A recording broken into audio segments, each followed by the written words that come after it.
जम्मू कश्मीर के कठुआ में एक बड़ी कामयाबी मिली है, जहां पर सीमा सुरक्षा बल एसएसबी के जवानों ने पाकिस्तानी ड्रोन को मार गिराया। देखिए, बताया जा रहा है कि कठुआ के पंसार में बीएसएफ के जवानों ने पाकिस्तान के ड्रोन को मार गिराने के बाद जांच की तो उसमें से हथियार बरामद हुए।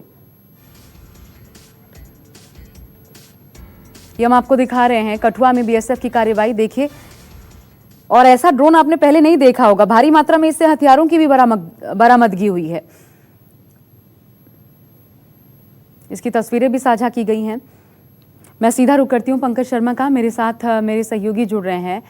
पंकज, ऐसी तस्वीरें शायद इससे पहले हमने नहीं देखी हैं ड्रोन की, भारी भरकम है। क्या जानकारियां अभी तक सामने आई हैं इससे जुड़ी? देखिए, ये बीएसएफ की अलर्टनेस का नतीजा है कि पाकिस्तान की एक और नापाक साजिश को उन्होंने विफल कर दिया है। ये जो ड्रोन है, मकसद इसका यही था कि आतंकियों तक हथियार सप्लाई करना। इस ड्रोन के जरिए एक M4 जो कि यूएस मेड राइफल है, वो इसके जरिए जो है भेजी गई थी। 2 मैगजीन है, 60 राउंड्स है और 7 हैंड ग्रेनेड है। अंदाजा लगा लीजिए कि कितनी ज्यादा संख्या में हथियार और गोला बारूद जो है ये ड्रोन पाकिस्तान से लेकर हमारी सीमा में पहुंचा था। एक जो अहम जानकारी मिली है, इसके साथ एक बकायदा लेटर जो है वो बंधी हुई है। अली बाई उसका नाम वहां पर लिखा हुआ है। ये जो कंसाइनमेंट है, ये अली बाई नाम का जो आतंकी है उसको हैंडओवर होनी थी, लेकिन समय रहते बीएसएफ ने अलर्टनेस ये दिखाई कि जैसे ही ड्रोन उनको अपनी सरहद में दिखा, 7 से 8 राउंड जो है उस पर फायरिंग की गई और उसे जो है गिराया गया। अभी सुरक्षा एजेंसियां पूरे जितना भी इलाका है उसको सर्च कर रही हैं, क्योंकि कोशिश सुरक्षा बलों की यही रहेगी। क्या ऐसा तो नहीं कि इसी तरह के और ड्रोन भी पाकिस्तान की ओर से उड़ाए गए हों या हथियार जो है हमारी सीमा में भेजे गए हों। लेकिन पंकज ये समझाइए, ये तो बहुत बड़ा ड्रोन है, ये तो आसानी से ट्रेस किया जा सकता है। फिर दुश्मन इतनी आसानी से जो ट्रेस किया जा सके, ऐसे औजार क्यों भेजेंगे इसके जरिए? क्या इसको लेकर अधिकारियों का कहना क्या है? देखिए, इससे पहले हमने देखा कि पंजाब में बकायदा ड्रोन के जरिए हथियारों जो है आतंकियों तक हथियार पहुंचाने की कोशिश हो चुकी है। और जम्मू की अगर हम बात करें, कश्मीर की बात करें, कश्मीर के कुपवाड़ा की बात करें, जम्मू के राजौरी और जम्मू सेक्टर की बात करें, पहले भी इस तरह की नापाक हरकत पाकिस्तान कर चुका है। लेकिन हर बार हमारे, चाहे वो सेना के जवान हो, चाहे वो बीएसएफ के जवान हो, पाकिस्तान की हर नापाक हरकत का इसी तरह से मुंहतोड़ जवाब दिया है। फिलहाल मौके पर आईजी जो बीएसएफ है वो पहुंचे हुए हैं, सुरक्षा अधिकारी वहां पर पहुंचे हुए हैं, क्योंकि अपने आप में ये ड्रोन है, इसका अगर हम ब्लेड की बात करें तो 8 फीट ये लंबा है। अंदाजा लगाइए कि कितना बड़ा ये ड्रोन है और कितना भारी भरकम सामान अपने साथ ला सकता है। अली भाई जो है, अब सुरक्षा एजेंसियों के लिए बड़ी चुनौती है कि जो अली भाई नाम का आतंकी है, जिसको ये कंसाइनमेंट मिलनी थी, इसको पता लगाना। शुक्रिया आपको इस पर तमाम जानकारी हम तक पहुंचाने के लिए। एक और बड़ी खबर बता दें आपको, दिल्ली में वीडियो कॉन्फ्रेंसिंग के जरिए बिहार के खगड़िया से पीएम मोदी अब से थोड़ी देर बाद गरीब कल्याण रोजगार अभियान की शुरुआत करेंगे। खगड़िया से ही इसकी शुरुआत हो रही है। ग्रामीण भारत में रोजगार मुहैया करवाने के मकसद से प्रधानमंत्री मोदी इस अभियान की शुरुआत करने जा रहे हैं। आपको बता दें कि कुल मिलाकर के 125 दिनों तक चलेगा। इस योजना का नाम है गरीब कल्याण रोजगार अभियान। इसके तहत देश के 116 जिलों में जो गांव के मजदूर वापस अपने घरों को पहुंचे हुए हैं, उनको काम दिलाया जा सकेगा। कम से कम हर जिले में 25,000 प्रवासी मजदूरों को रोजगार के अवसर मिलेंगे। साथ ही अब गांव में ही 25 तरह के इंफ्रास्ट्रक्चर से जुड़े काम दिए जाएंगे, यानी 25 तरीके के विकल्प होंगे। उनकी स्किल के हिसाब से मजदूरों को काम दिया जा सकेगा। मेरे साथ रमन कुमार जुड़ गए हैं। रमन, ये क्या प्रथम फेज है? क्योंकि अभी बिहार, झारखंड, उड़ीसा, यूपी, राजस्थान और मध्य प्रदेश, सिर्फ इन राज्यों को शामिल किया गया है। कारण क्या है? क्योंकि बड़ी तादाद में दिल्ली या अलग अलग जगहों से प्रवासी मजदूर अपने घर गए हैं, जिनके पास अभी कोई रोजगार नहीं है, और उनको ध्यान में रखकर केंद्र सरकार इतनी बड़ी योजना आज से लागू कर रही है। और इसमें 5 राज्यों के मुख्यमंत्री और जिस राज्य में उप मुख्यमंत्री हैं वो भी शामिल होंगे, साथ साथ केंद्रीय मंत्री भी शामिल होंगे। इस योजना का लाभ लेने के लिए कैसे आवेदन किया जाए, इसके बारे में भी अभी कुछ ही देर बाद जब प्रधानमंत्री इस कार्यक्रम की शुरुआत करेंगे, विस्तार से बताया जाएगा। और जो आरोप लगातार लग रहा था कि केंद्र सरकार मजदूरों को रोजगार मुहैया नहीं कर रही है, उनके अकाउंट में पैसा नहीं दे रही है, इस योजना के शुरुआत के बाद आप कह सकते हैं कि उन मजदूरों को काफी ज्यादा लाभ होगा कि जो अपना काम छोड़कर लॉकडाउन के बाद उन्होंने अपने घर का रुख किया, लेकिन वहां पे उनको बहुत ज़्यादा काम नहीं मिल रहा है, बहुत ज़्यादा पैसा नहीं मिल रहा है, और उन्हीं को ध्यान में रखकर इस योजना की शुरुआत की गई है। आशा, रमन, बिहार यूपी को इसमें शामिल किया गया है। 25-25 हजार जो जिले इसमें चुने गए हैं, उन जिलों से मजदूरों को विकल्प मिल पाएगा काम का, अलग अलग क्षेत्रों में, इंफ्रास्ट्रक्चर के क्षेत्र में। लेकिन कौन कौन से जिले हैं, कोई जानकारी इस बाबत है बिहार में? क्योंकि सबसे ज्यादा मजदूर इन्हीं दोनों प्रदेशों से आते हैं, बिहार और यूपी। कौन से जिले शामिल हैं इसमें?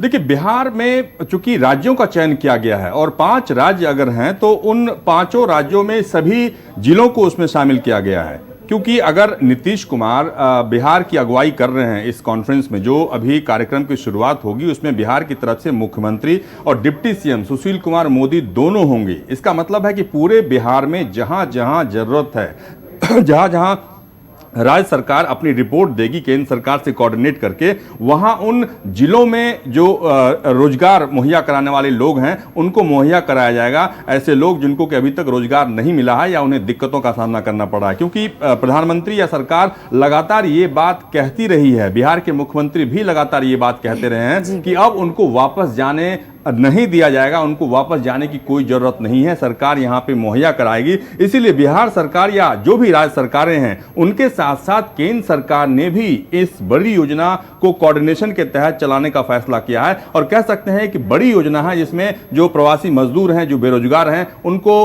काफी ज्यादा लाभ मिलेगा। ठीक है रमन, आप बने रहिएगा। अभी थोड़ी देर में शुरुआत भी होने वाली है इस योजना की, तब प्रधानमंत्री क्या कहते हैं ये जानना भी, क्योंकि पूरा डिस्क्रिप्शन सामने आएगा, किस तरीके से सरकार इस योजना को चलाने वाली है, कैसे लाभ मिलेगा, कैसे रजिस्टर्ड खुद को करवा सकते हैं रोजगार चाहने वाले तमाम जो मजदूर हैं। ये तमाम जानकारियां थोड़ी देर में आपके सामने आएंगी, लेकिन अभी एक बड़ी खबर का रुख करते हैं। वायुसेना प्रमुख RKS भदौरिया ने चीन को चेतावनी देते हुए कहा है कि गलवान घाटी में शहीद जवानों का बलिदान व्यर्थ नहीं जाएगा। हैदराबाद में वायुसेना की पासिंग आउट परेड को संबोधित करते हुए RKS भदौरिया ने कहा कि LAC पर हम हर हालात को संभालने के लिए पूरी तरह से तैयार हैं। हम शांति से सभी मुद्दों को हल करना चाहते हैं, लेकिन हम किसी भी तरह की आक्रामकता का माकूल जवाब देने के लिए भी तैयार हैं। Armed forces remain prepared and vigilant at all times. All efforts are underway to ensure that the current situation at LAC is resolved peacefully. But it should be very clear that we are well prepared and suitably deployed to respond to any contingency.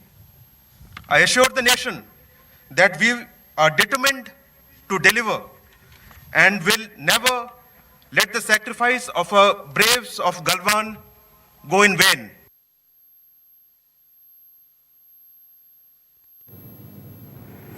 उधर राहुल गांधी की मोदी सरकार के हमले के बाद सरकार की तरफ से भी पलटवार किया गया है।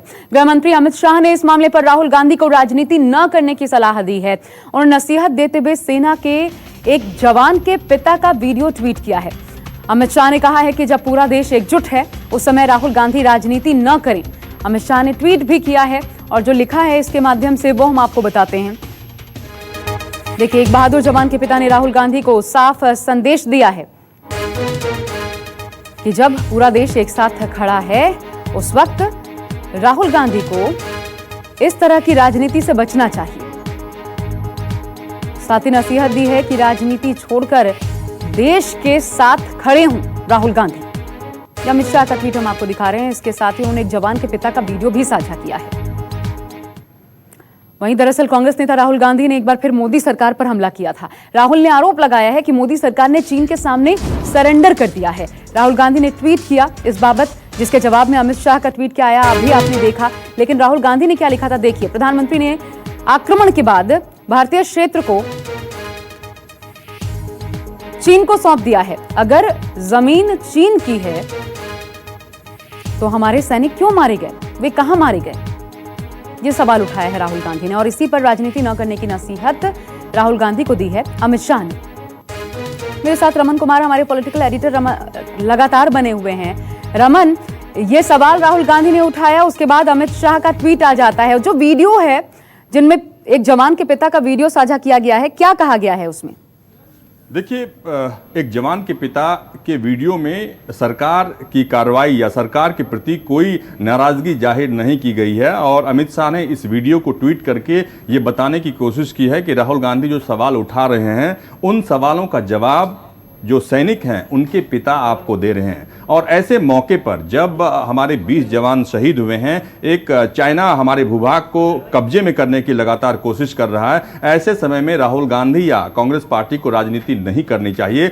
लेकिन कल ऑल पार्टी मीटिंग के बाद जब प्रधानमंत्री ने ये कहा कि हमारे भूभाग पर चाइना ने कब्जा नहीं किया है, उसके बाद से राहुल गांधी ये सवाल पूछना चाहते हैं कि अगर चाइना ने कब्जा नहीं किया है तो फिर हमारे सैनिक क्यों गए थे और वहां पे बिना हथियार के क्यों गए थे। यानी कि कई ऐसे सवाल हैं जिन सवालों का जवाब विपक्षी दल खास तौर पर कहें वो सरकार से लगातार मांग रहा है। और आज आपने देखा कि राहुल गांधी के साथ साथ पी चिदम्बरम, जयराम रमेश, कई ऐसे नेताओं का ट्वीट आया है जो कि सरकार से बार बार ये पूछ रहे हैं कि प्रधानमंत्री का जो बयान है वो सच्चाई से मेल नहीं खाता है, क्योंकि चाइना की तरफ से भी फॉरेन मिनिस्ट्री की तरफ से बयान आया है और उन्होंने कहा कि पूरा गलवान घाटी हमारा इलाका है और उस इलाके को कब्जा करने के लिए भारत ने अपने सैनिकों को भेजा था, जिसके चलते ये घटना हुई।